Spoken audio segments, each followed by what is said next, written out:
Waziri Mkuu Daktari Mwigulu Nchemba atema cheche za moto baada ya Taifa Stars kufanyiwa tendo la unyama na timu ya Morocco. Hujambo na karibu kwa taarifa zetu za TanzaPulse na kumbuka kusubscribe. Waziri Mkuu wa Tanzania Daktari Mwigulu Nchemba ametoa agizo kali kwa Wizara ya Michezo na Mashirikisho ya Soka nchini ikiwemo Shirikisho la Mpira wa Miguu Tanzania TFF na Shirikisho la Soka Zanzibar ZFA kuangalia upya na kuboresha kanuni za mashindano ya soka ili kuhakikisha wachezaji wazawa wanapata nafasi zaidi ya kushiriki.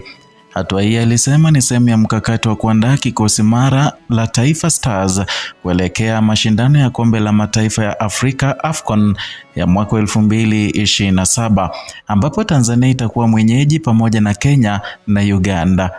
Katika hotuba ya leo Januari 5 visiwani Unguja, Daktari Nchemba alipendekeza kuwa mashindano ya kitaifa kama Kombe la Shirikisho la Ligi ya Muungano yanapaswa kuwa na kanuni zinazoweka kipaumbele kwa wachezaji wazawa kwa lengo la kuwapa uzoefu wa mashindano mengi na kutengeneza wachezaji wenye ubora wa kimataifa. Amesema mabadiliko haya yatasaidia kuongeza wigo wa wachezaji wa ndani kufuzu na kujiweka tayari kabla ya kuungana na wachezaji wanaocheza nje ya nchi. Waziri Mkuu pia alimpongeza kwa dhati Taifa Stars kwa kiwango walichokionyesha kwenye mashindano ya AFCON nchini Morocco, akibainisha kuwa licha ya timu hiyo kuondoka katika mashindano hayo bila kushinda, haikuondolewa kwa sababu ya udhaifu wa kiwango bali kupitia matokeo ya ushindani mkali hasa katika dakika za mwisho za mchezo wao wa mwisho. Aidha, alitoa maagizo kwa wakuu wa mikoa ya Dar es Salaam na Pwani pamoja na Wizara ya Michezo kupanga mapokezi ya kishujaa kwa wachezaji watakaporudi nchini. Taifa Stars imeendelea kuibua hamasa na matumaini mapya chini ya kocha wake hasa baada ya kufuzu hatua ya mtoano wa AFCON 2025, jambo ambalo lilikuwa rekodi kwa taifa hii. Kwa mujibu wa ripoti za Reuters, Taifa Stars wamefuzu hatua ya 16 bora kwa mara ya kwanza katika historia yao ya mashindano ya AFCON, wakishinda nafasi hii kutokana na jumla ya mabao na sare zao licha ya kutokuwa washindi wa mechi yoyote ya kikundi. Hii imeibua mjadala juu ya uwiano wa wachezaji wa ndani na wale wa nje katika ligi na timu ya taifa, pamoja na jinsi mpira wa Tanzania unavyoweza kukua kwa kutegemea talanta ya ndani zaidi. Ripoti mbalimbali za vyombo vya habari na wachambuzi wa soka zinasema kuwa changamoto kuu katika mpira wa Tanzania ni pamoja na uwezo mdogo wa wachezaji hasa wa ndani kupata mchezo wa kutosha, mahitaji ya miundombinu bora, nguvu ya ushindani kwenye ligi ya ndani, hali iliyochangia wachezaji wengi kujiendeleza ama kutojiendeleza haraka. Kwa mfano, kocha wa timu ya taifa ya Uganda alisema kwamba mojawapo ya changamoto zinazowakabili Tanzania ni idadi kubwa ya wachezaji wa kigeni wanaoruhusiwa kucheza katika klabu zao na ni jambo ambalo linapunguza nafasi kwa vijana wa ndani kukua.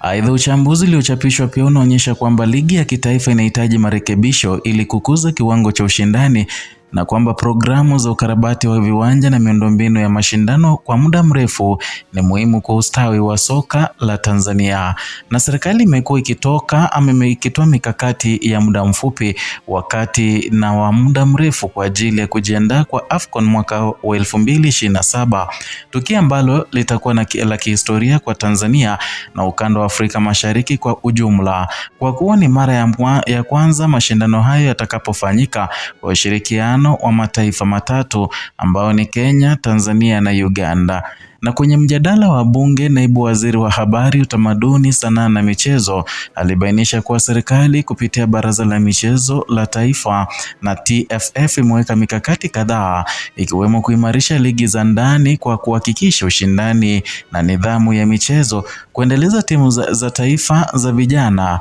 na kutafuta wachezaji wa kiwango cha kimataifa kupitia programu za utafutaji wa talanta katika diaspora.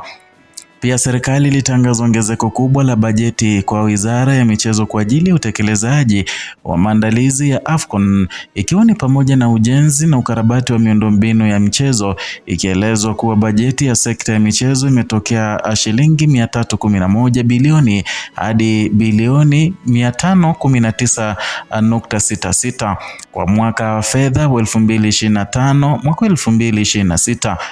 Kwa upande wa miundombinu, ujenzi wa stadia kama Dodoma Stadium, Samia Suluhu Hassan Stadium yenye iko pale Arusha na uboreshaji wa viwanja vingine ni sehemu ya maandalizi ya kitaifa kwa ajili ya mashindano ya mwaka 2027, kueleza muhimu wa kuwa na miundombinu bora ya soka itakayowezesha maamuzi ya kimataifa kufanyika hapa Tanzania. Ukuzaji wa wachezaji wazawa ni changamoto ambayo imekuwa ikiibua mjadala miongoni mwa wapenzi wa soka nchini kwa miongo kadhaa. Na leo hii klabu kama Simba, Young Africans na Azam FC zinachangia pakubwa soka la Tanzania kwa kutoa wachezaji wa kiwango cha juu, lakini changamoto kubwa ni kuleta wachezaji wa taifa ambao wanashindana kwa kiwango cha kimataifa ambao mara nyingi wanatoka nje ya nchi. Kwa mfano, Simon Msuva na Lusajo Mwikenda ni miongoni mwa wachezaji wazao walioibuka kama viongozi katika soka la Tanzania, huku baadhi yao wakihusishwa na mechi za kimataifa na vilabu nje ya nchi. Lakini licha ya baadhi ya wachezaji kupata fursa ya kucheza nje, kocha wa Taifa Stars ameonyesha kwamba hali ya ligi ndani inahitaji kuboreshwa ili wachezaji wa Tanzania waweze kukua vyema na kushindana na wenzao wa Afrika na Ulaya bila kutegemea sana wachezaji wa nje. Agizo la waziri mkuu linajiri wakati ambapo soka linapokea mwelekeo mpya wa kimkakati kuelekea AFCON mwaka 2027, tukio ambalo litakuwa fursa ya kipekee kwa Tanzania kuonyesha uwezo wake kama taifa mwenyeji wa mashindano makubwa ya kimataifa. Uwepo wa wachezaji wazawa walio na uzoefu wa mashindano ya ndani na kimataifa unachukuliwa kuwa kimkakati muhimu katika kuhakikisha Taifa Stars na kikosi cha ushindani kinachoweza kupata matokeo mazuri mbele ya watazamaji wa nyumbani na nje ya nchi.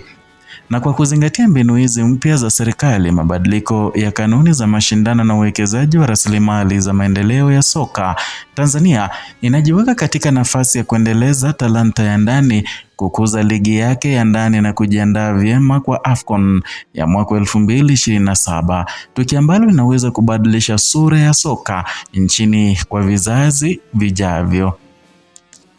Ndio hayo tuliokuandalia siku hii ya leo kutoka hapa TanzaPulse, channel yako ambao ni mpya kabisa, ambayo inaangazia siasa za nchi ya Tanzania bila kupindisha wala kuegemea upande wowote. Zidi kutusubscribia ili tuweze kuunda jamii katika channel hii ya TanzaPulse.